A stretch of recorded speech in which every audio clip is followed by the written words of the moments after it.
অর্ধেক রাস্তা আসতে না আসতেই রাত হয়ে গেছে। আর এই পাকা রোড দিয়ে বাসা যেতে তো অনেক সময় লাগবে। এর চেয়ে ভালো একটা কাজ করি, এই যে কাঁচা রাস্তাটা ব্রিজ দিয়ে ওইখানটা চলে যায়। এই নাজমুল, ব্রিজের উপর দিয়ে যাওয়ার দরকার নাই, এই জায়গাটা নাকি ভালো না। তুই চুপ করে পিছনে বসে থাক। এই জায়গা ভালো না কি হইছে? এখানে কি বাঘ ভাল্লুক আছে? এই ব্রিজটা ভালো না, এর আগে ব্রিজটা অনেকবার নির্মাণ করা হয়েছিল, যতবারই নির্মাণ করা হয়েছে ততবারই ব্রিজটা ভেঙে যায়। আরে বাদ দে তো এসব কথা। এই ব্রিজটা পার হইতে 2 মিনিটও লাগবে না, অযথা এসব কথা বাদ দে।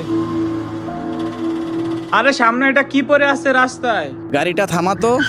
দেখে তো মনে হইতাছে কেউ একজন শুয়ে রয়েছে। হ্যাঁ, তাই তো দেখতেছি। ও ভাই, কে আপনি? সাইড দেন, আমাদের একটু যেতে দেন। হরেন দিলাম, তারপরে লোকটা সরতেছে না। দাঁড়া, দেখতেছি। আরে ভাই, পাগল নাকি? ব্রিজের মাঝখানে কেউ এভাবে শুয়ে থাকে? না না না নাজমুল, এইটা তো মনে হচ্ছে কোনো একটা মানুষের মৃতদেহ।